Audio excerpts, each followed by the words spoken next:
আসসালামু আলাইকুম। Poultry farming টেকনিক্সে আপনাদের স্বাগতম। আজকে আমাদের সোনালি হাইব্রিড 3000-এর 49তম দিন। তো ওই শেডে যাওয়ার পূর্বে আপনাদেরকে এই শেড হয়ে নিয়ে যাচ্ছি। এটা হচ্ছে আমাদের যে 5000 সোনালি হাইব্রিড উঠানো হয়েছিল পরবর্তীতে, সেইখান থেকেই আমরা এইখানে নিয়ে এসেছি। এটা হচ্ছে 800 স্কোয়ার ফিটের একটি রুম। 800 স্কোয়ার ফিটের একটি রুম। তো ওই 5000 থেকে আমরা এইখানে নিয়ে এসেছি প্রায় 800 পিস।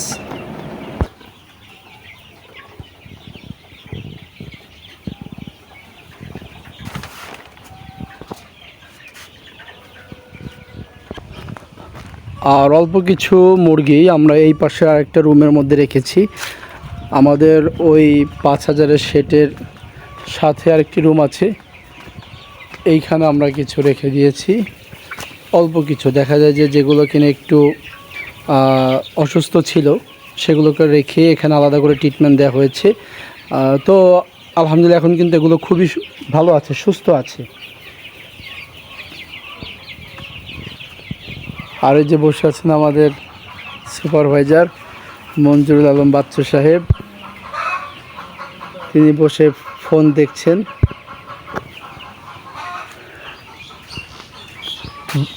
বাটন ফোন না, টাচ ফোন কেনা হবে তাড়াতাড়ি ইনশাল্লাহ। তো এইটা হচ্ছে আমাদের ওই 5000 মুরগির শেড।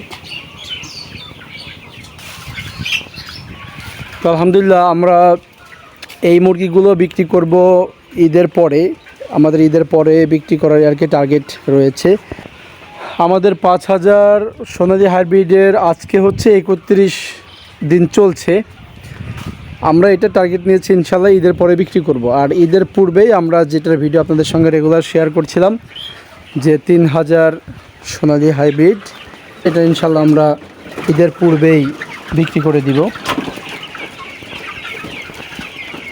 তো আজকে প্রচণ্ড গরম পড়েছে, খুবই গরম পড়েছে, যে কারণে আমরা সামার কুল দিয়েছি দুপুরে, যেটা আপনাদের সঙ্গে এর আগেও শেয়ার করেছি।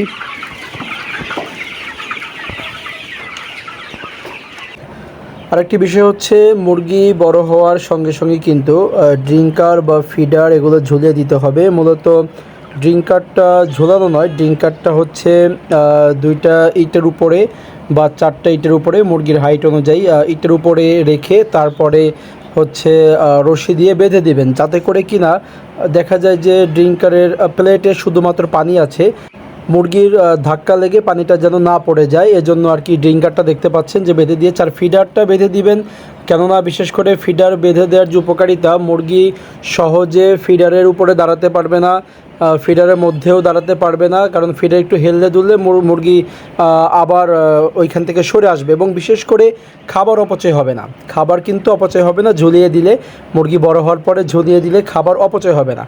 তো এই বিষয়গুলো বিশেষ করে লক্ষ্য রাখতে হবে। আরেকটি বিষয় হচ্ছে আপনারা আপনাদের যে কোনো মতামত আমাদের সঙ্গে শেয়ার করতে পারেন। আপনাদের মতামতকে আমরা যথাযথ মূল্যায়নের চেষ্টা করব ইনশাল্লাহ। আর আপনাদের যে কোনো কমেন্টস, যে কোনো জিজ্ঞাসা আমাদেরকে করতে পারেন, হয়তো বা আমাদের কোনো উত্তরের মাধ্যমে আপনারাও ইনশাল্লাহ সহায়তা পেয়ে থাকবেন।